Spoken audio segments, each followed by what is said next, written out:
New York. Hollywood Super Bowl weekend largely fizzled with the muted debut of Kenneth Branagh's long-delayed Agatha Christie whodunit, Death on the Nile, a tepid reception for the Jennifer Lopez romantic comedy Marry Me, and modest box office bumps for Oscar nominees.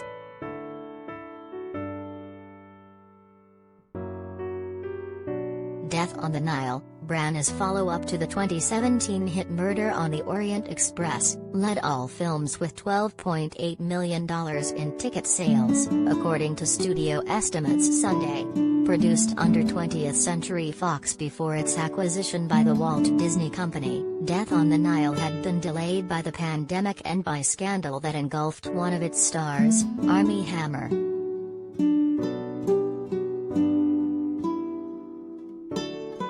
Last March, Hammer was put under investigation by Los Angeles police in a sexual assault. Hammer has denied the allegation.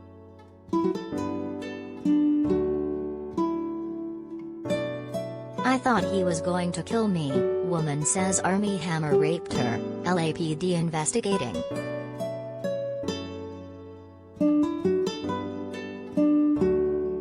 After considering other avenues, reportedly including reshooting parts of the film without Hammer, Disney opted to release Death on the Nile as it was, albeit with less fanfare on a weekend the film industry often yields to football. The $90 million film, which also stars Gal Gadot, Emma Mackey and Branagh, reprising his role as Detective Hercule Poirot, had once seemed a reliable moneymaker. Murder on the Orient Express launched with $28.7 million in 2017 and ended up grossing $352.8 million worldwide against a $55 million budget.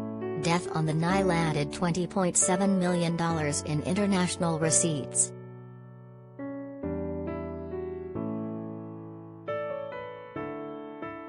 Kenneth Branagh's epic mustache can't hide stale mystery, bad optics of Death on the Nile.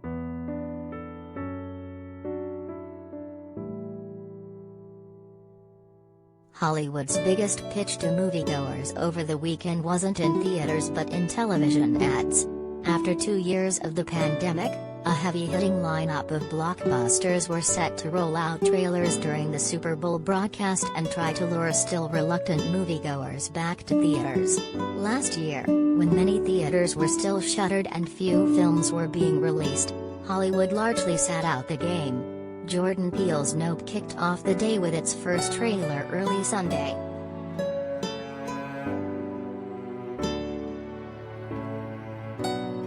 See Jennifer Lopez and Ben Affleck looking adorable at the Marry Me premiere.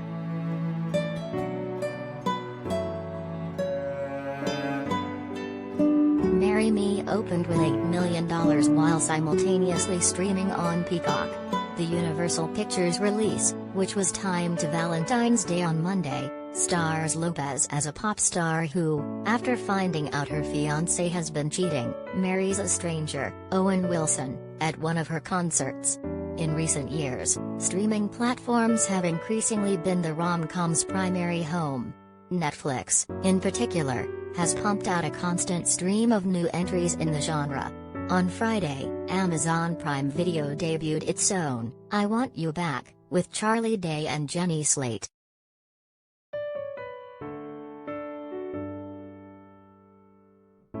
The lukewarm performance of Marry Me allowed last week's top film, Jackass Forever, to narrowly edge it for second place. Johnny Knoxville's sequel dropped a steep 65% from last weekend, coming in with an estimated $8.1 million for Paramount Pictures. It's grossed $37.4 million in total.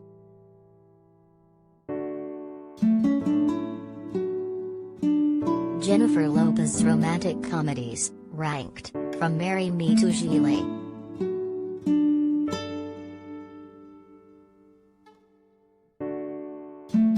Another once dependable ticket seller at the box office, a Liam Neeson thriller, also struggled.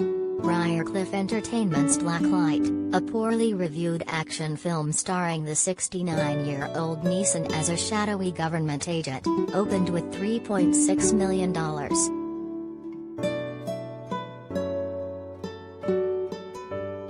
Few films were set to capitalize in theaters on Tuesday's Academy Awards nominations. As nominations came later than usual this year, most Oscar contenders, a field that Netflix led with 24 nominations, have been available for weeks, if not months, in the home. But a few films sought a post-nominations lift at the box office, even if the once expected Oscar bump is all but dead.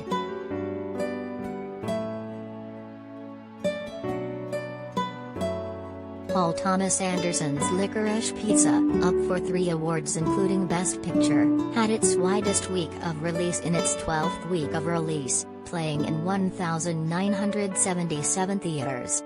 It managed $922,500 in ticket sales, bringing its cumulative total to $14 million.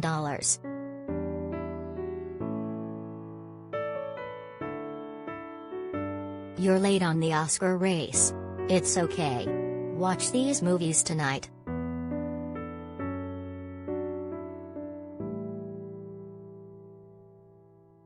Branagh's other film in release, Belfast, followed up its 7 nominations by playing in 928 theaters and adding $285,000 to its $7.9 million gross.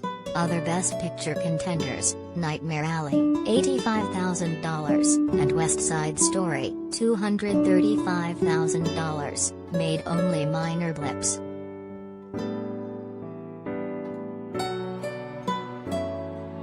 The biggest bumps out there may have been for a few of the international contenders. Ryusuke Hamaguchi's Drive My Car, which is nominated for 4 Oscars including Best Picture, saw a 92% spike in grossing $192,000 from 127 theaters. Joachim Trier's The Worst Person in the World, nominated for Best Original Screenplay and Best International Film, earned $255,395 on 49 screens in its second weekend.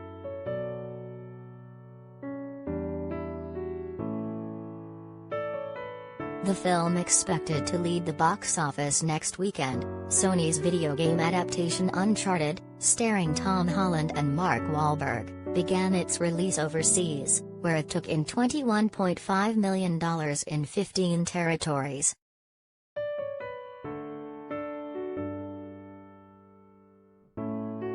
J-Lo's Marry Me, Gal Gadot in Death on the Nile.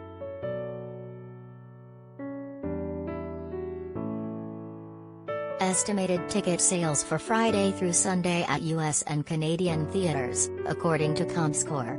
Final domestic figures will be released Monday.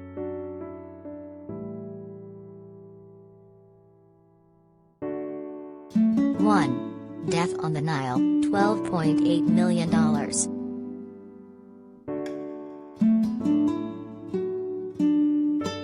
2.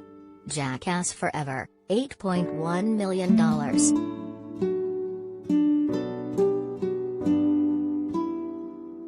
3. Marry Me, $8 million.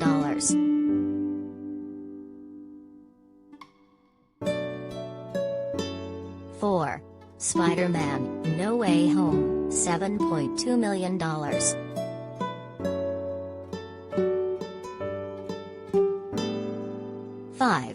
Blacklight, $3.6 million.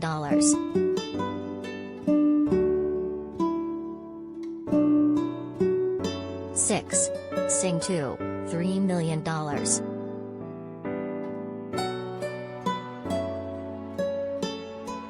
7. Moonfall, $2.9 million.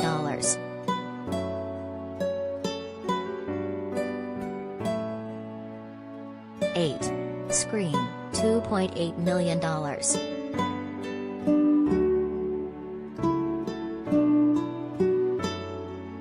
9. Licorice Pizza, $922,500.